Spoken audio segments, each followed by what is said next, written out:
Hey, good morning. Because I record by directly like putting the special cable thing going through into my computer, if I push the record button on my camera while it's importing, it makes this really scary sound. Listen.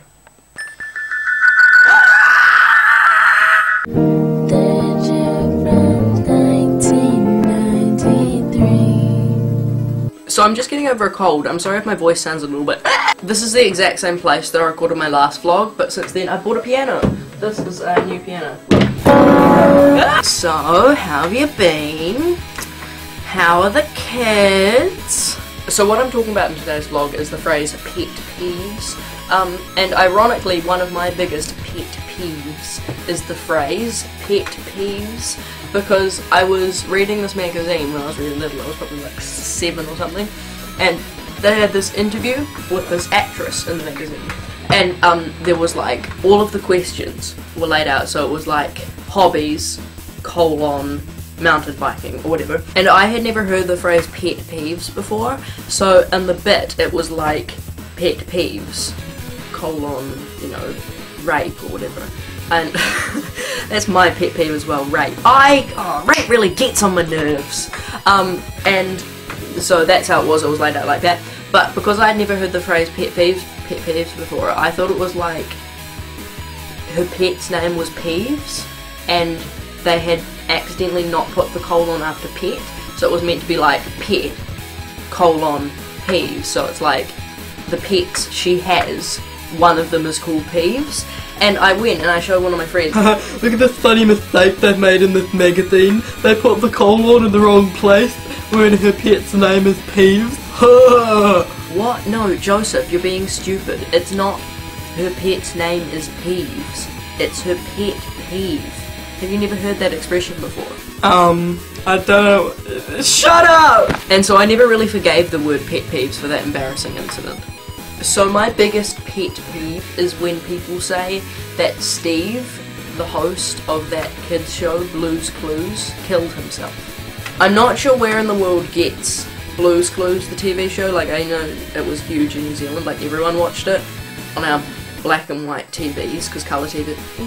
Come to think about it, I'm still not even quite sure we have colour TVs in New Zealand. But what actually happened was that Steve left Blue's Clues to pursue his music career.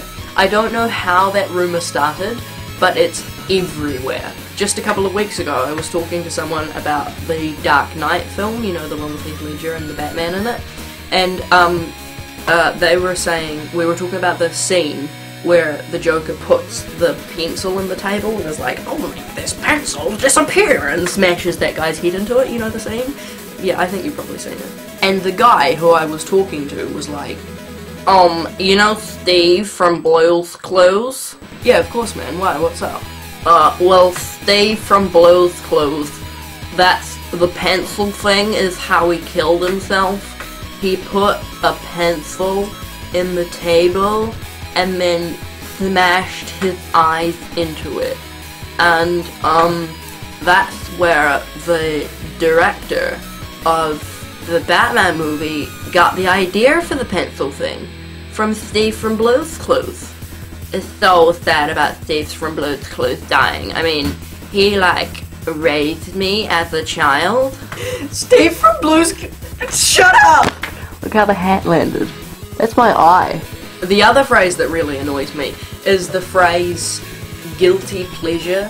It's like someone who says, oh my god guys, don't tell anyone this, but my guilty pleasure is Owl City. I love that song about injecting a rainbow into your veins.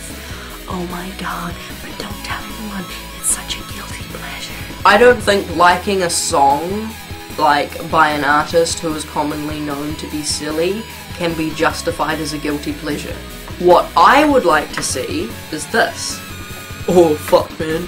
Do you know what my guilty pleasure is? And seriously, don't tell anyone this.